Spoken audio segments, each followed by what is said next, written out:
بكت كل يوم كل الكائنات.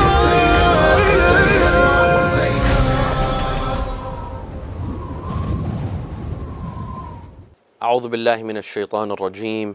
بسم الله الرحمن الرحيم.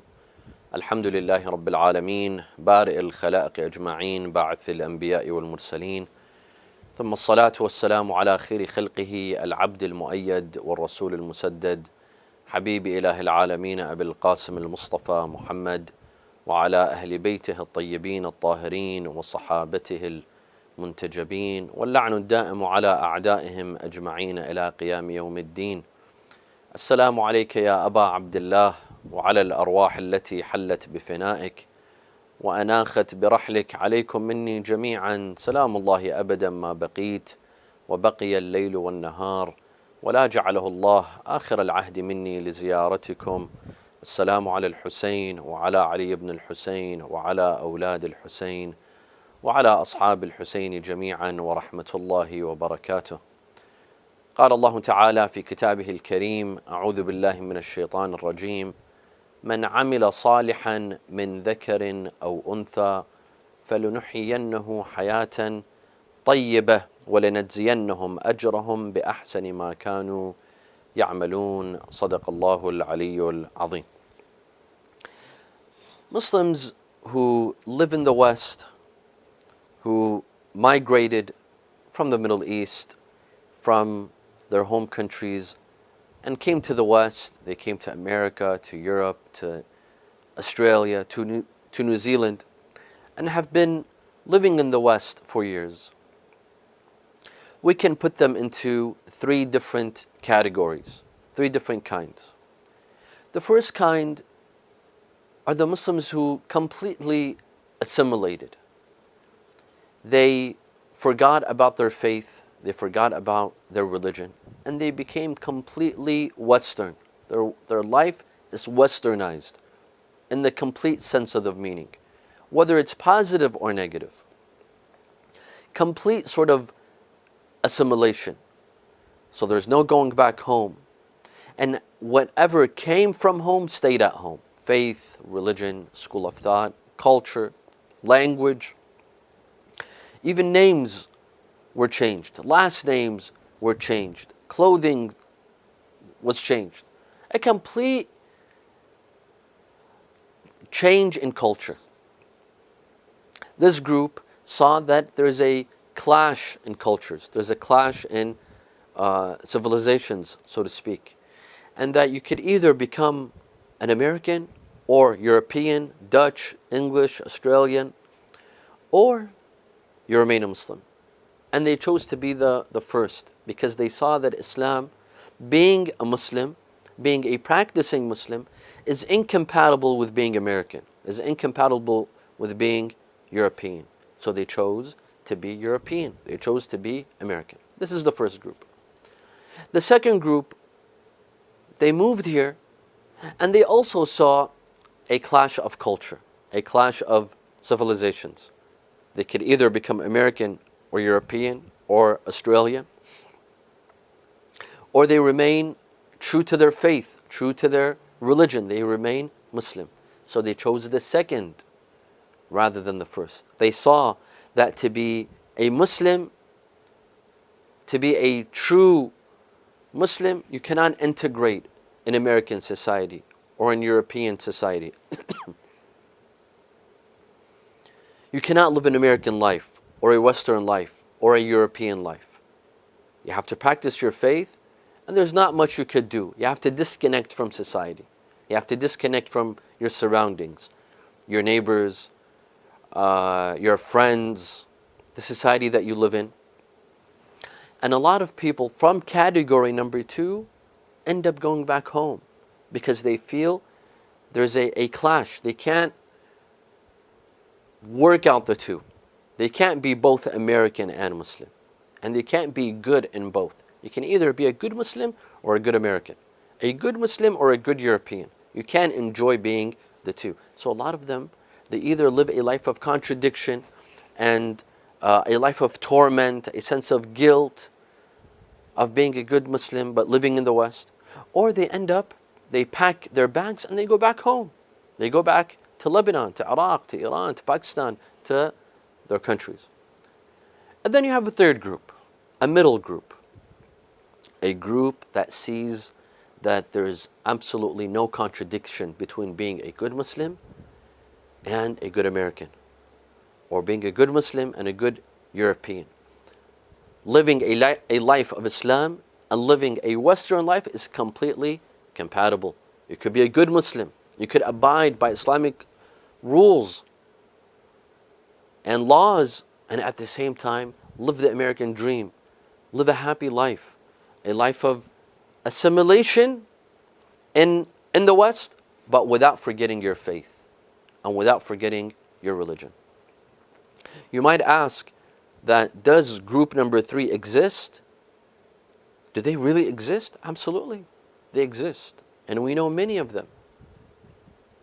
It's very much possible to live a successful Muslim life in the West without giving up your faith and religion, nor having to feel embarrassed and ashamed of living your normal life in the West, in America, or in Europe, or other parts of the Western world. Is this possible? Absolutely. And tonight, on this very important night, we will discuss the steps in how to live a successful Muslim life in the West. To be a good Muslim in the West. To gain the best of both worlds. To win dunya and akhirah. Is this possible? It's very much possible. And today, or tonight, we will discuss this, inshallah. Step number 1, to living a successful Muslim life in the West.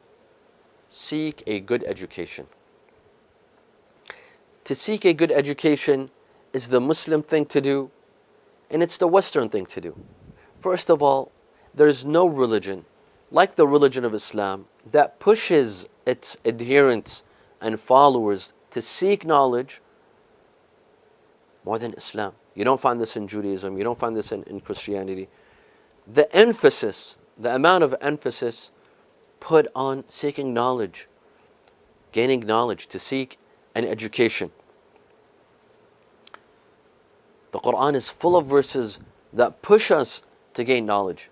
يَرْفَعِ اللَّهُ الَّذِينَ آمَنُوا مِنْكُمْ وَالَّذِينَ أُوتُوا الْعِلْمَ دَرَجَاتٍ. Allah raises the status of those who believe and those who have knowledge, have attained knowledge, or those who seek knowledge. وَالَّذِينَ أُوتُوا الْعِلْمَ. Those who have been given knowledge or gained knowledge, Allah raises their status. هَلْ يَسْتَوِي الَّذِينَ يَعْلَمُونَ وَالَّذِينَ لَا يَعْلَمُونَ. Do those who know are equal to those who don't know?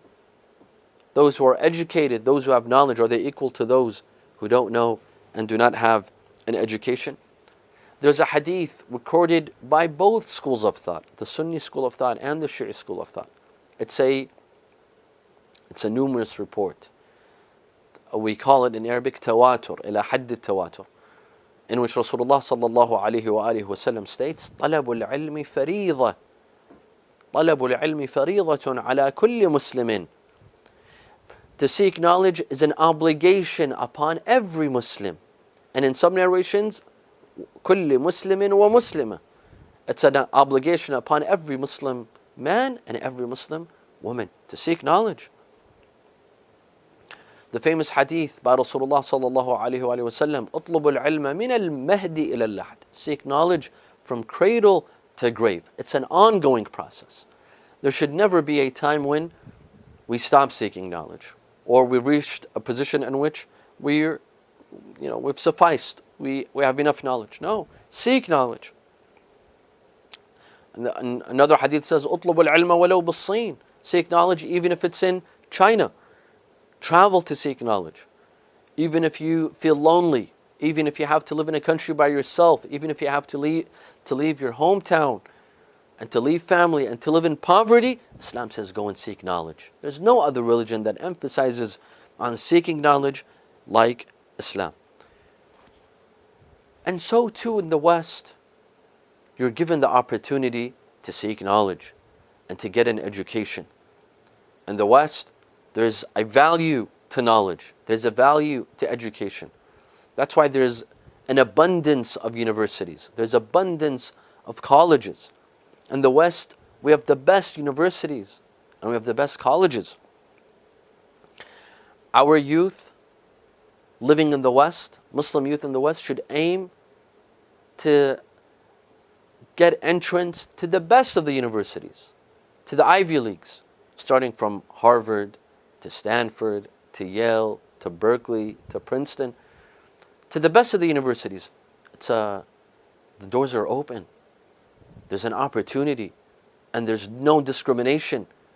But we live at a time where college entrance, to some degree, of course, there is a discrimination against some groups, unfortunately, like African Americans and blacks. But for others, there might not be discrimination. There's an opportunity for you to apply and to get accepted at these Ivy Leagues. Apply, aim high. Let us teach our youth to aim high when it comes to education. Don't settle for a university close by to your home because you don't want to leave your family. No, on the contrary, aim high. Aim to get into the best universities in the country. It's possible. Others have done it, and so can you. We should push our children and encourage them. And once they're into that university, we should push them to get a higher education. What do I mean by this? I mean that a bachelor's degree is not enough. Let's push our youth to get a master's degree, to get a PhD. This is a cornerstone into living a successful life in the West. That you equip yourself with the right amount of knowledge, with the right amount of education. You can't live a successful life in the West without a proper education. You can't. Otherwise, you'll end up on the welfare system. You'll end up getting money from the government, or having to go back home, or having to get loans.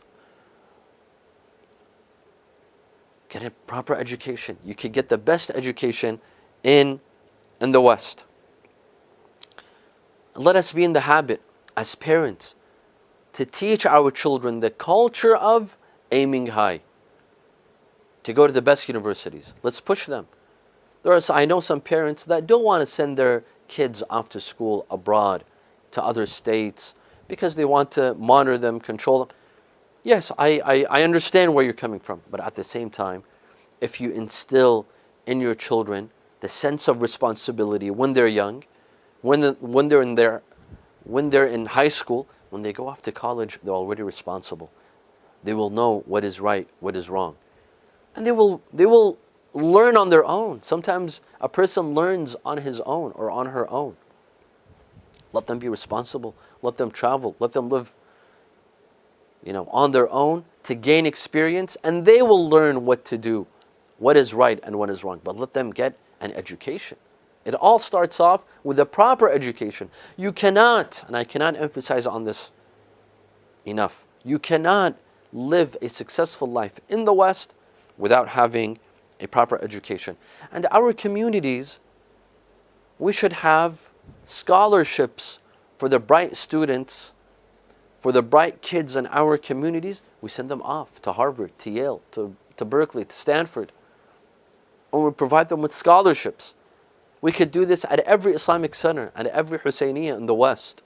We put a budget for the brightest of our students and we encourage them to go to the best universities, and those who get accepted, we pay for them. We provide them with scholarships. Our communities, alhamdulillah, in the West, they're well off, they're well to do. We could do this. When we encourage our kids, other kids will be encouraged. And other communities will be encouraged. And before you know it, we'll have hundreds of our children in Ivy League universities, receiving the best of educations. And when you have the best education, you'll have the best of jobs and you'll get the best positions. You have to think of it this way. This is number one. This is the first step. Step number two. Now that you're off to college and you've left home and you don't have your parents to monitor you, you could go out, you could stay up as much as you want, you could go wherever you want, you could befriend whoever you want. Here is when you start monitoring yourself. Here, your parents will pass on the torch to you. Your parents at 18, they've done a wonderful job in raising you Islamically. They've raised you in the best of manners. Now they pass on the torch to you. Now they tell you, you have to take care of yourself. Not just financially, not just educationally, but you have to take care of yourself spiritually and religiously. You monitor yourself. You be your own guide. You be your own mother and father. Because when you leave the house and you move out of state and you go to another state or city to study, there'll be a lot of temptations. Now you have freedom. Now you're all on your own. No one can see you. No one can judge you. No one can hold you accountable other than Allah Azza wa Jal. You have to be careful where you go, where you invited, who you befriend, how do you spend your time. These years should be years for you. You don't waste them in anything other than seeking knowledge and seeking a proper education. Yes, you need to relax once in a while. You come back home to see your parents, to see your family members and your siblings, but don't be distracted. College years are the years of distraction. You're away from home, and there's lots of temptations. You have to be careful that these temptations don't take you away, don't deviate you from your goal. And that if your parents are not watching, Allah is still watching. Allah didn't go anywhere. The same Allah that was watching you back home, He's still watching you at university, at college. You monitor yourself. You be your own judge, and you avoid temptations. Is this possible? Absolutely, it's possible. If we feel the sense of responsibility, and that we know that Allah Azza wa Jal is monitoring us, and He's watching us. Because when you go, there'll be a world of temptations. You'll see lots of opportunities, all kinds of opportunities. You have to be very careful that you don't get distracted from Allah, that shaitan does not distract you, and you don't forget your goal. Your goal is there to seek knowledge and then come back home. Step number 3. In the West, to live a successful life, you have to be a hard worker. You can't stay up all night and sleep in all day and not work and expect others to provide for you and to provide your sustenance. That's impossible.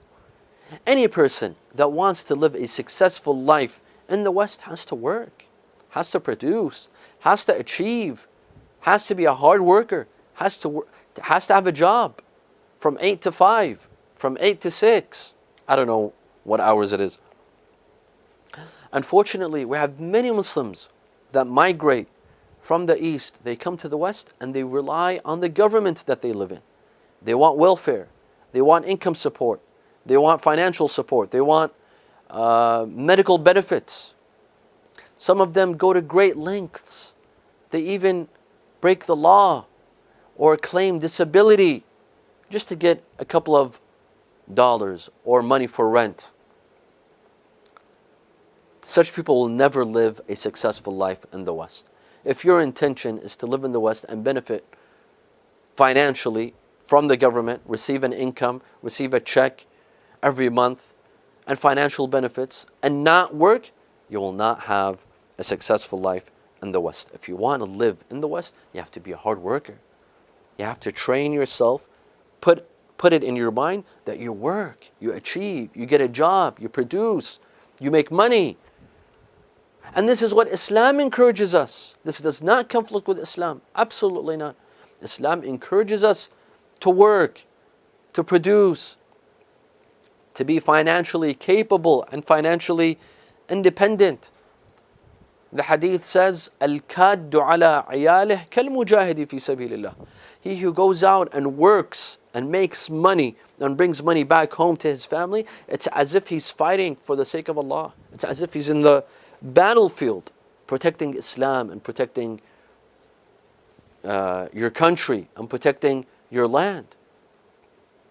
One day Rasulullah sallallahu alaihi wa he came in the masjid, he came in his mosque, and he saw two brothers. He saw one who would sit in the mosque all day and fast. He was fasting, and he'd pray all day and recite Quran.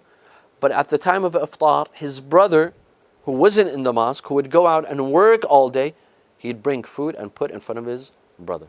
So one was a worshipper all day, and the other was working all day.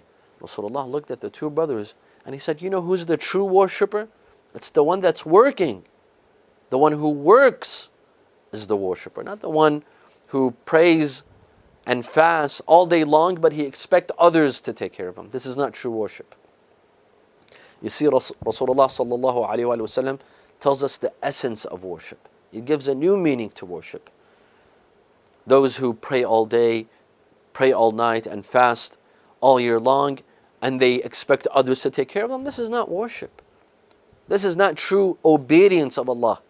Obedience of Allah is to work, is to rely on yourself and not rely on others.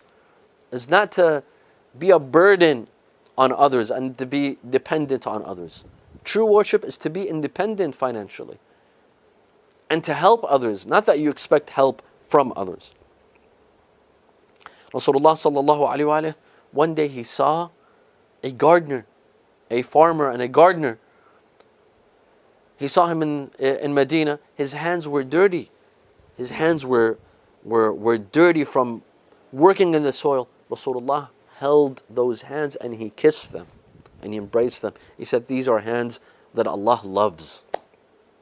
These are working hands. These are hands that achieve. These are hands that make money, that bring you honor and grace. When you make money, you earn people's respect and you earn Allah's respect. You're independent. You don't put your hands forward to others. Rasulullah said, these are hands that Allah loves. Allah wants us to be financially independent, to make money, to work. This is what Islam wants from us. And this is what we could achieve in the West. If you want to live a successful life in the West, get a job, and not just any job, but the best of jobs. If there's two jobs that you can make, that you could get, one job pays mediocre, and another job that pays more, and you have the capability of fulfilling the first job, take it. Make more money. Take the better job. Fill the best positions. Let's get the best of jobs and not be lazy. Even if it requires more work, extra work, less sleep, less rest, but it produces more, you'll be achieving more, pick the better job. Be the best that you can be. This is what Islam wants from us. Amir al-Mu'mineen alayhi salam says, رحم الله عبدا عمل عملا فأتقنه.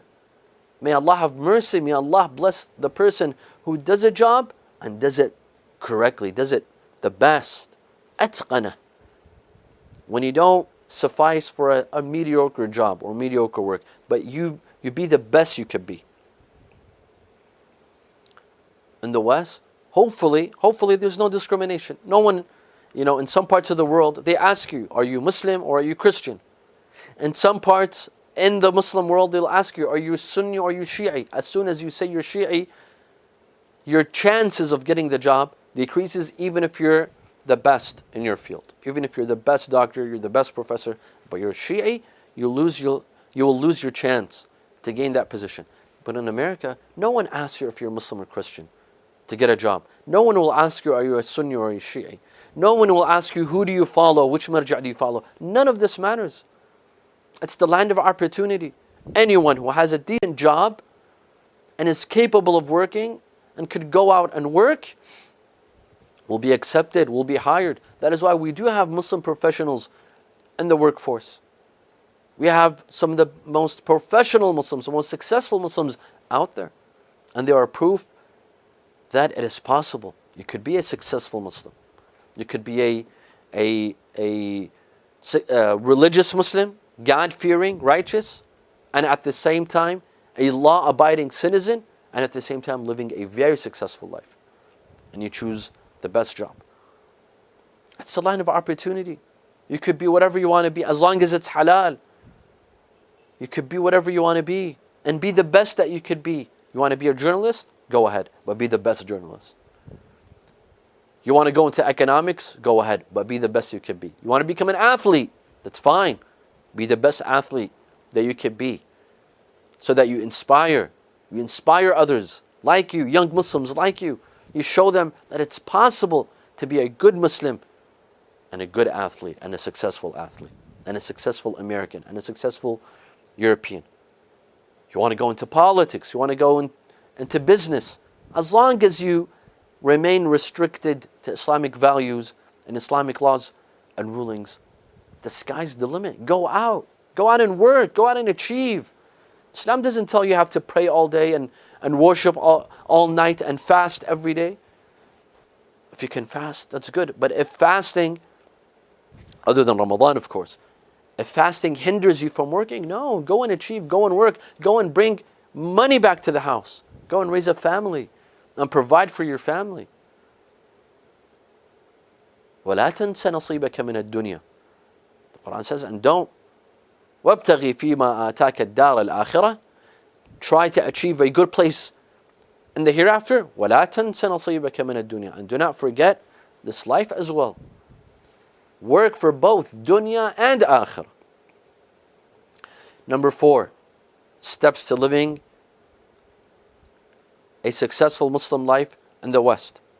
Number 4, live the American dream. Buy the best house. Buy the best car. Live in your dream house.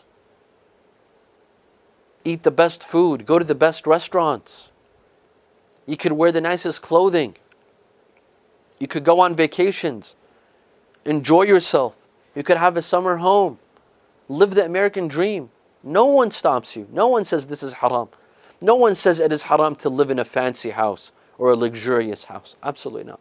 No one says it is haram to eat delicious food, good food, as long as it's halal food. No one says it's haram to buy expensive clothing or to wear a nice watch or drive a nice car. You can live the American dream. You can do this. You can enjoy yourself. As long as you're not breaking any Islamic law, you're not doing anything haram, you can enjoy yourself. قُلْ مَنْ حَرَّمَ زِينَةَ اللَّهِ الَّتِي أَخْرَجَ لِعِبَادِهِ وَالطَّيِّبَاتِ مِنَ الرِّزْقِ. Say, who has forbidden us from the ornaments, from the beauties of Allah Azza wa Jal? There's beautiful homes and you can afford it. Go purchase a nice house for you and your family and your children. Live in a nice house. Drive a nice car. You don't have to buy a used car, a beat up car. No, drive a fancy car. You could drive the best of course cars for you and your family and your children. We have a hadith that says a rich person who is grateful, that lives a nice life and allows others to live a nice life, who spends money on others, is better than a poor person who is patient. Someone who's poor but says, "Inna lillahi wa inna ilayhi raji'un." To be rich but grateful is better than being poor but patient. No, go out, be rich, make money, earn your living, be the richest you can be, but don't forget faith. Don't forget religion. And don't waste. We shouldn't waste. The Quran says, وَكُلُوا وَاشْرَبُوا وَلَا تُسْرِفُوا. Eat what you want and drink what you want. However, don't be wasteful. Don't be wasteful. How much can you eat? Eat that much. Don't buy more than you can handle. Don't buy more than what you want. Otherwise, it will be wasting. You need 2 cars, buy 2 cars. But when you buy 4 or 5, that's wasting. That's being lavish. That's what Qarun had. He was being lavish. All the money that he was spending on himself that he did not need, he was being crazy. And that's why he perished. وَلَا تُبَذِّرْ تَبْذِيرًا إِنَّ الْمُبَذِّرِينَ كَانُوا إِخْوَانَ الشَّيَاطِينَ. Do not be wasteful, because those who waste are the brothers of shaitan. Step number 5, don't forget your spiritual well-being. What do I mean by this? We said in step number 4, live the American dream. Here we say, but do not live in a dream. Live the American dream, but don't live in a dream. Don't forget reality. Don't forget that we're here in this world temporarily. And sooner or later we will be told to pack our bags and leave. But unfortunately our bags stay. All travelers, their bags go with them, but there's one journey where our bags stay. Own whatever you want, but don't let anything own you. Own the things that you want and the things that you need, but make sure that they don't own you. Make sure that they don't take control over you and over your mind and over your heart. This is very important. Live the American dream. Live a nice life. Live in the fanciest homes and drive the fanciest cars, but don't forget your nafs. Don't forget your spiritual well-being. Don't forget that you have a nafs to take care of, and not just a body.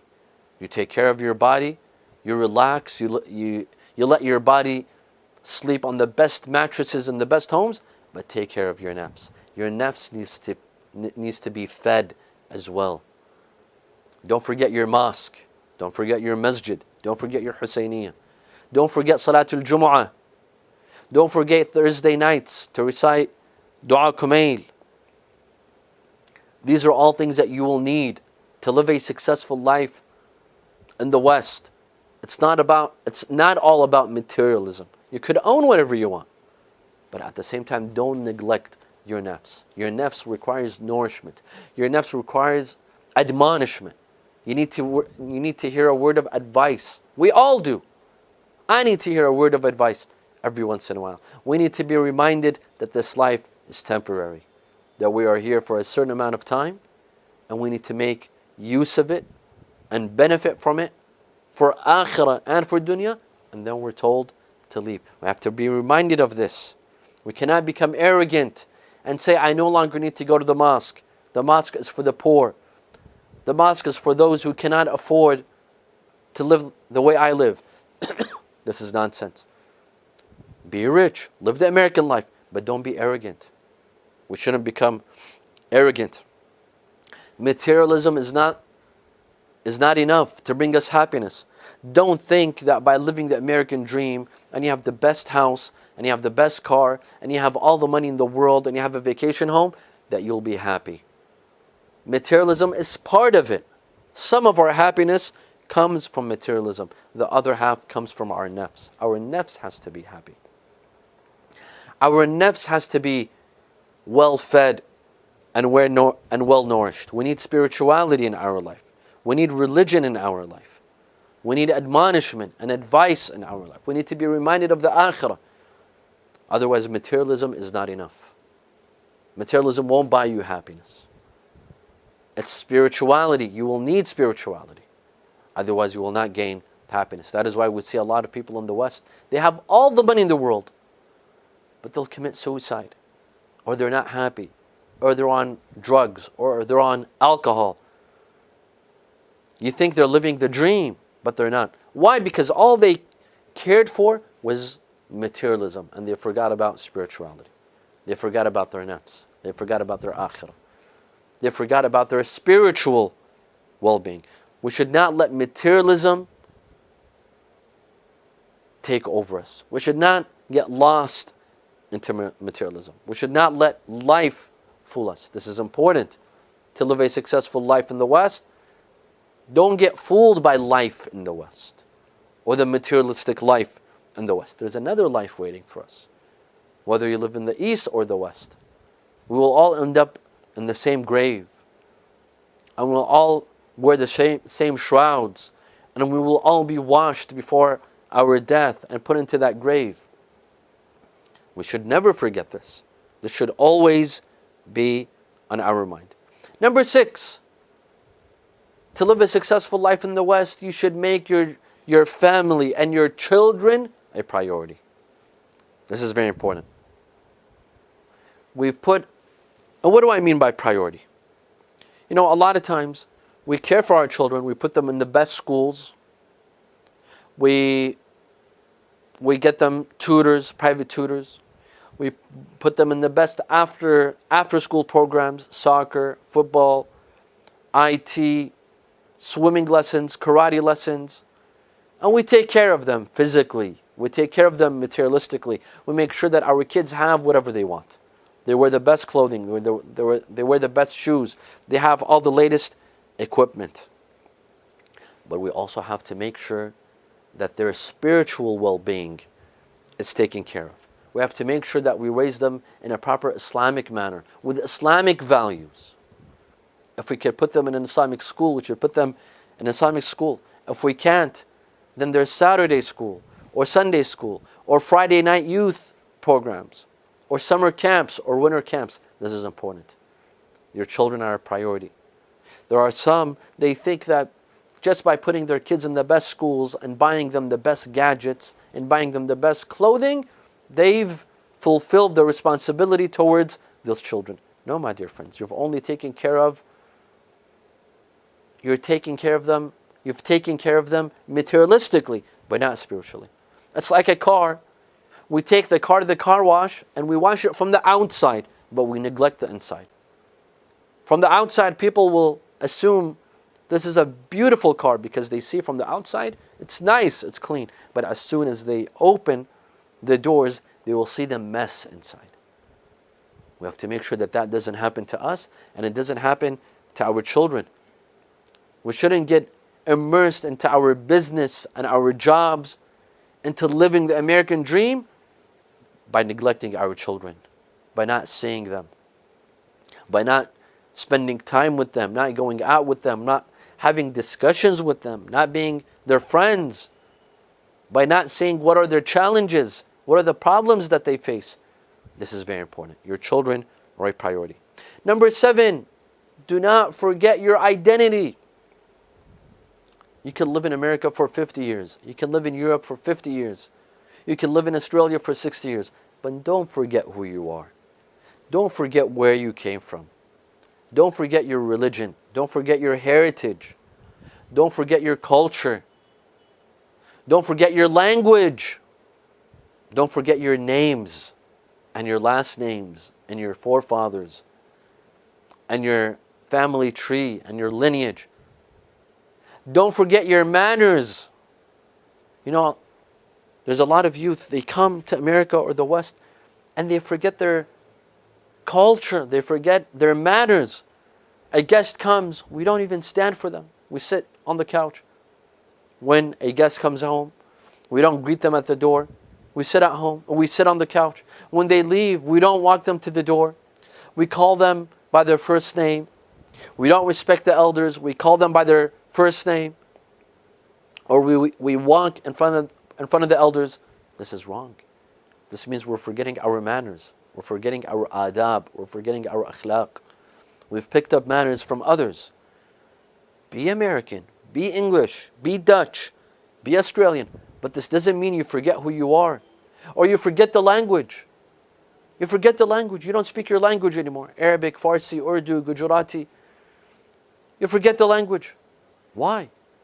This means that you're forgetting your identity. You're forgetting your heritage. You're forgetting who you are and where you came from and what you represent. Don't forget this. Just because you live in the West, it doesn't mean that you forget the East and you're disconnected from the East. No, visit your countries. Go to them. Go to your family members. Know the history of your country. Know where you come from. Don't change your names and your last names. This doesn't mean just because we live in America, that means we forget all about our heritage and our custom and our culture. Let's take pride in our names. Let's take pride in our last names. Let's take pride in our language and our culture. Don't forget your identity. You could be a Lebanese American. Just because you're American, it doesn't mean that you're no longer Lebanese or Iraqi or Iranian or Pakistani or Indian or Khoja or... No, you could be a Lebanese American. You could be an Iraqi American. You could be an Iranian Dutch. You could be Iraqi Dutch. We joined between two cultures and two civilizations. We're the children of the East and the West. We shouldn't forget who we are and where we came from. We shouldn't forget our lineage and our heritage. Number 8, you want to live a successful life in the West? Be involved politically. You live here. You pay your taxes here. The laws here concern you. The domestic laws, the domestic policies, and the foreign policies. If you live If you are a law-abiding Muslim in the West, that means you're paying taxes. You can have a say in how your taxes are being spent, domestically and abroad. You can have a say. We live in the West in countries that are democratic. There's no dictatorships. You can choose your political leaders. You can have a say in how your tax dollars are spent. Unfortunately, there's a lot of Muslims that don't vote. They are not politically engaged. They could care less what happens in politics. Hence, politicians in the West, they don't cater to Muslims because they know we don't vote. We could care less to vote. And we don't sponsor political campaigns. Imagine if we were to vote, how powerful we'd be. Imagine if we were to sponsor political campaigns, how powerful we'd be. Our voice would be heard. And there would be no discrimination against us. Imagine if we had Muslim political organizations, if we had lobbies, and we'd financially support Muslim political organizations, or we supported political campaigns. Our voice would be heard because money speaks louder than words. When you sponsor a politician, he'll make sure that your word is heard in the Senate, in Congress, in the White House, in the government. We need to be politically engaged and active. No one will come and hand us our rights on a plate. Rights are taken. They're not given. We need to fight. Look at the Muslim ban. How long can this go on? Look at the ban on the niqab in some countries. Look at the ban on halal food, on dhabiha in some countries.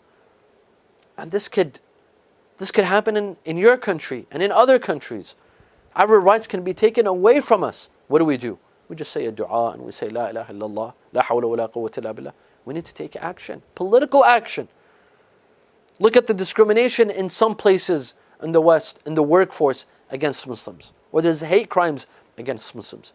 We can do something about it. If you care for your well-being in the West, if you want to live a successful life in the West, you have to be politically engaged. Number 9, support your religious and charitable organizations. If Allah has bestowed upon you with wealth, you're well off, you've done good, now give back to the community. Give back to the organizations that are helping you. Give to your mosque. Give to your Husseiniya. These are places where you can find in for spirituality, for spiritual well-being. Give back to your mosque. We should not be in the habit of taking, but also giving back. Let's have the culture of giving back to the community and not just giving. If you want quality services, you have to help out. You have to give. Your mosque is a must. It's where you learn your faith. It's where your children will learn their faith. It's where your grandchildren will learn their faith. It's where you meet other Muslims. Just like we spend money on coffee, on the gym, on everything else, let's spend on our mosque and our religious institutions. We can't live a successful life in the West without our mosques and without our Islamic centers and Islamic schools and charitable organizations. Let's give. And also, don't forget your friends and family members across the ocean, overseas. Let's give to them in Iraq, in Lebanon, in Libya, in Yemen, in Syria, in Iran, in Afghanistan, in Afghanistan. If you're well off in the West, give them as well. Share some of your wealth. Take care of your family members. Take care of your distant relatives. Take care of friends. And even those who you don't know. Allah has bestowed upon you a gift. Share that gift so that it is not taken from you.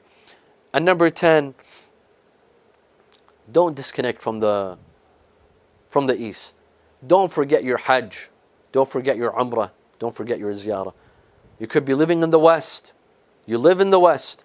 And you live a successful life in the West. But you have to stay connected by going to Hajj, by going to Umrah, by going to Ziyarah. These things you should not neglect. It should be on your mind. At least one of them a year. Either Hajj or Umrah or Ziyarah. Come for Ziyarah. Visit your Imams. Pay allegiance to your Imams. Reconnect with the Ahlul Bayt. Come to the Ziyarah of Imam Hussein alayhi salam. Come and renew your allegiance to Imam Hussein alayhi salam.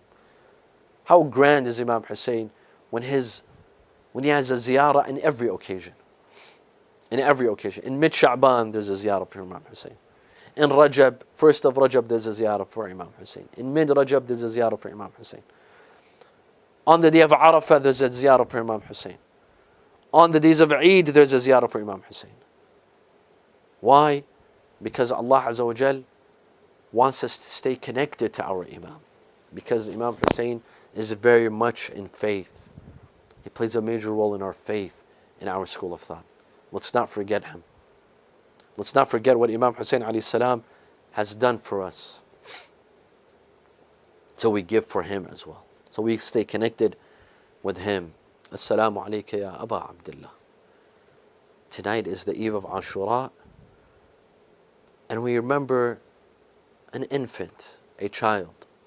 You know, when you go to someone's home and you take a bouquet of flowers, you pick the most beautiful flowers there is in the store, and you take it to that person's home, the person who you're visiting. But you pick the nicest flower and you put it on top of the bouquet, the one that stands out. Imam Hussein alayhi salam gave a bouquet of flowers on the day of Ashura. His brother Al-Abbas, his nephew Al-Qasim, his son Ali Al-Akbar, the finest of his companions, and the companions of Rasulullah, and the companions of Amir al-Mu'mineen. But on top of this beautiful bouquet, he wanted to put a tiny small little bouquet, a tiny small little flower that stands out. Abdullah al-Radhi'. Imam Hussein alayhi salam put on his armor, put on his shield, he wore his sword. He was about to enter the battlefield. His sister Zainab came to him. Akhi Aba Abdullah, your infant is dying from thirst. He's dying from thirst. Do something about it. Al-Rabab, his mother, she had brought the child to Sayyidah Zainab. She told him, take your child. This child belongs to you. I cannot breastfeed him. Then he's dying. Sayyidah Zainab brought the child to Imam Hussein alayhi salam. Imam Hussein took off his shield, took off his armor, put down his sword. He brought the child without a weapon, meaning I'm not here to fight you. Show some mercy. Show some compassion. He came to them and he said, if I am guilty of wrongdoing, then what wrongdoing has this child committed? This infant has committed. If you won't give me water, give water to this child. The enemy soldiers, they huddle. Someone said, let's give him water. Someone else said, let's kill the father. Let's kill them. Umar ibn Sa'd looked to Harmala. Harmala was known for shooting arrows. He said, اقطع نزاع القوم. Ya Harmala, اقطع نزاع القوم. End the dispute. There should be no argument. End the dispute. Harmala knew what Umar ibn Sa'd was saying. He knew that he was saying kill, make a kill. He said, Al-walid am al-walad. Should I kill the father or should I kill the son? He told him, Ama tara bayad nahr al-tif. Do you not see how white the neck of the child is? It means go for the neck, go for the child. Harmala says that on the day of Ashura, I shot 3 arrows. One, it landed in the eye of Abu al-Fadl al-Abbas. The second landed in the chest of Imam Hussein. But the one that broke my heart was the 3rd arrow that landed in the neck of Abdullah. It pierced from one side and came out the other. He said, I threw the arrow, it pierced from one side, through the other. The child started shaking and struggling like a bird being slaughtered. Imam Hussein, all of a sudden, he saw blood dripping from the neck of his son Abdullah. He gathered the neck, he gathered the blood, and he threw it to the sky. And he said, Allahumma la yakunu hadha ahwanu alayk, radi'i ahwanu alayk min fasil. Meaning, oh Allah, I hope that this is not lighter than the camel of the people of Thamud when they slaughtered a camel. You destroyed that tribe. Don't take this lightly. I hope that this is not taken lightly. هون بي ما نزل علي أنه بعين الله. I seek refuge in knowing that Allah is watching and He is looking over what is happening to me. Imam Hussein alayhi salam, he hid the child underneath his clothing. He came back to the camp. His daughter Sukaina, she greets him, أبا هل سقيت أخي الماء وهل بقي من الماء شيء? Did you quench the thirst of my brother? And is there any water remaining? He said, Aki akhaki madbuha. Take your brother slain. Inna lillah wa inna ilayhi raji'un. وسيعلم الذين ظلموا أي منقلب ينقلبون. نسألك اللهم وندعوك باسمك العلي الأعظم الأعز الأجل الأكرم يا الله. اللهم لا تدع لنا ذنبا إلا غفرته ولا هما إلا فرجته ولا عيبا إلا سترته ولا خوفا إلا آمنته ولا رزقا إلا بسطته ولا شملا إلا جمعته ولا مرضا إلا شفيته ولا غائبا إلا حفظته وأدنيته ولا حاجة من حوائج الدنيا والآخرة لك فيها رضا ولنا فيها صلاح إلا قضيتها ويسرتها يا أرحم الراحمين. وصلى الله على محمد وآله الطاهرين.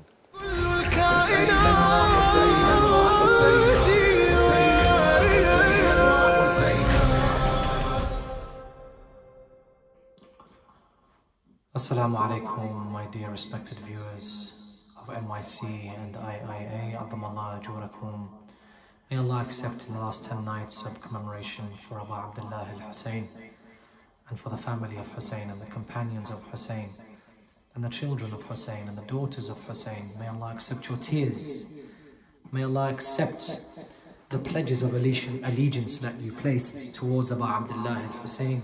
And may Allah forever reform your hearts and align your hearts with that of Abu Abdullah al-Hussein. Make sure your tears and your thoughts and your allegiances are not just the 10 nights of Ashura, but rather we use it to springboard our reformation of ourselves in order to be more aligned with the Ahlul Bayt alayhim salam. I speak to myself before I speak to anyone else, inshallah.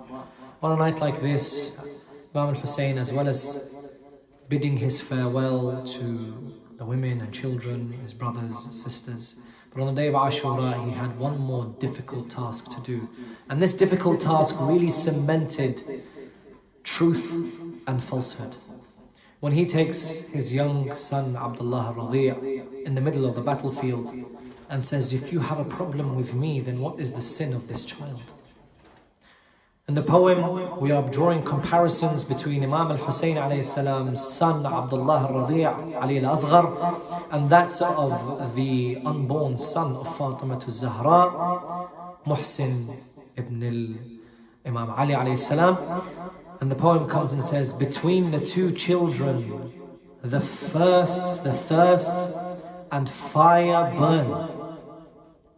This is Asghar and Muhsin complaining to each other. This is Asghar and Muhsin complaining to each other. Between the two children,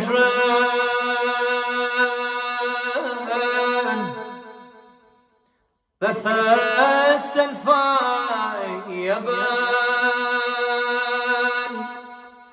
This is Asghar and Muhsin complaining to each other.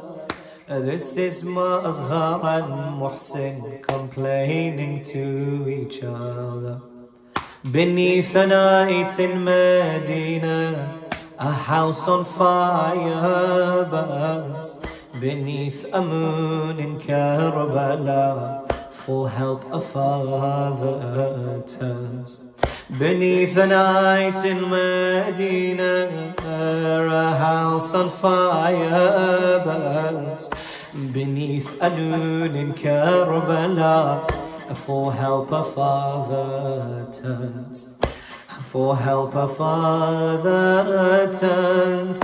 A mother protects her child, and for her father she yearns. whilst another mother cries out, make sure my son returns.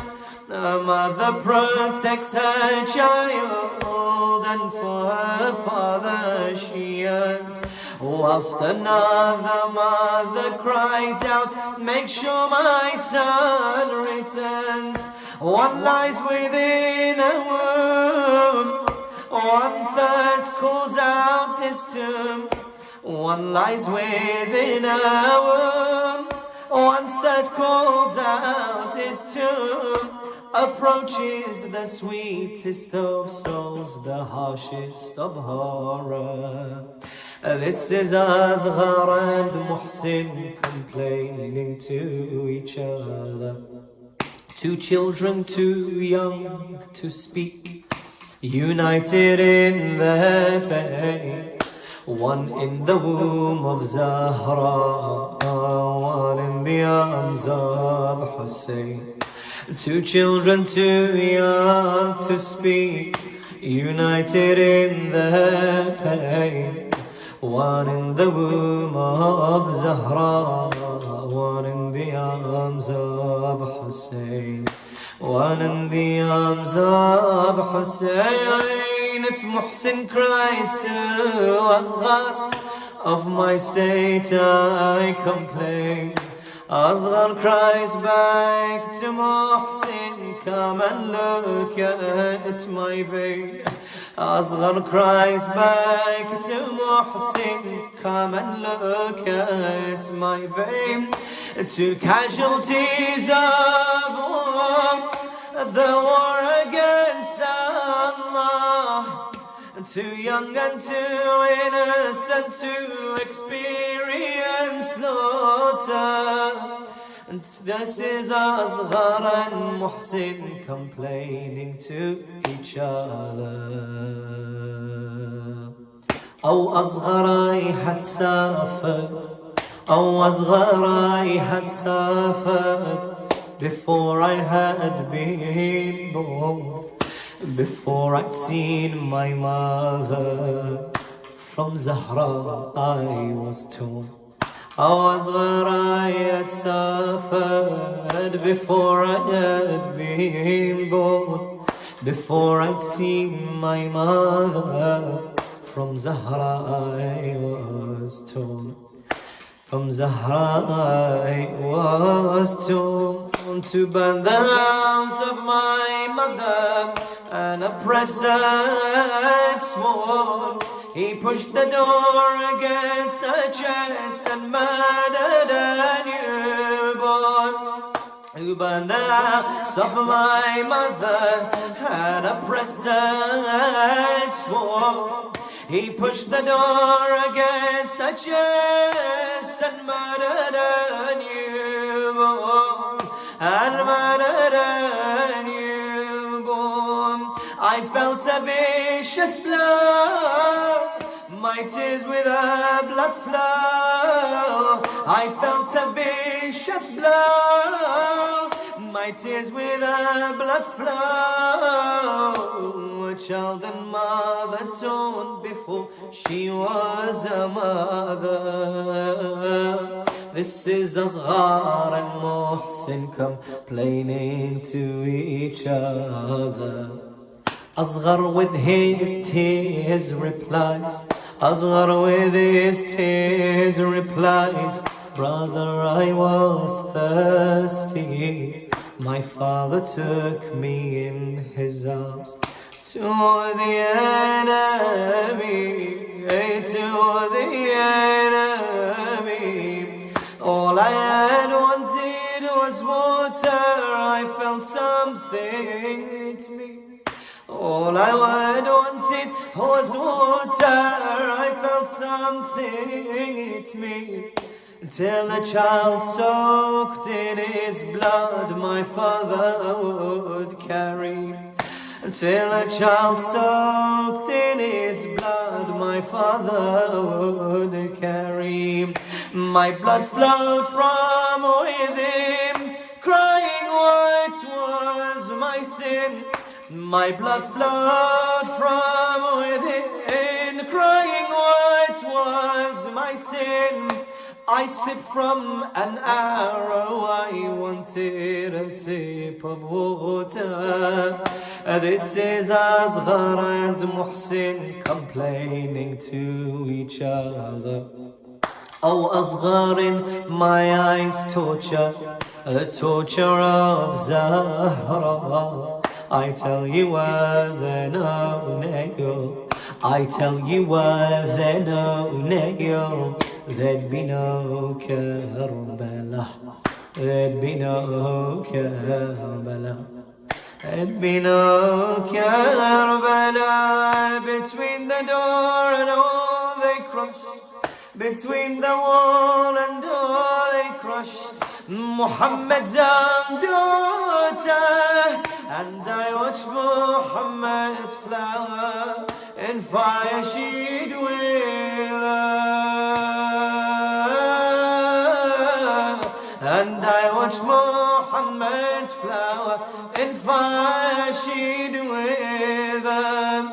This rose had crushes, as became ashes. I watched the patience of my mother burn within fire. This is Asghar and Muhsin complaining to each other. Oh Muhsin, your words, oh Muhsin, your words make me weep. What a calamity. But Fatima would cry with me if her beloved she'd see. If her beloved she'd see. He stands alone crying to wind. He stands alone crying to wind. Will anyone help me?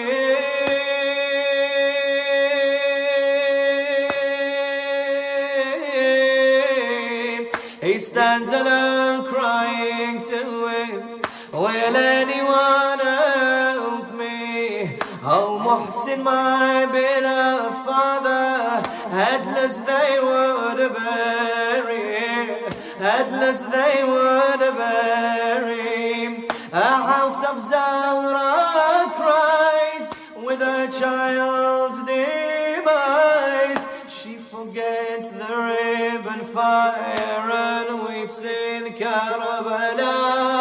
She forgets the ribbon fire and weeps in Karbala.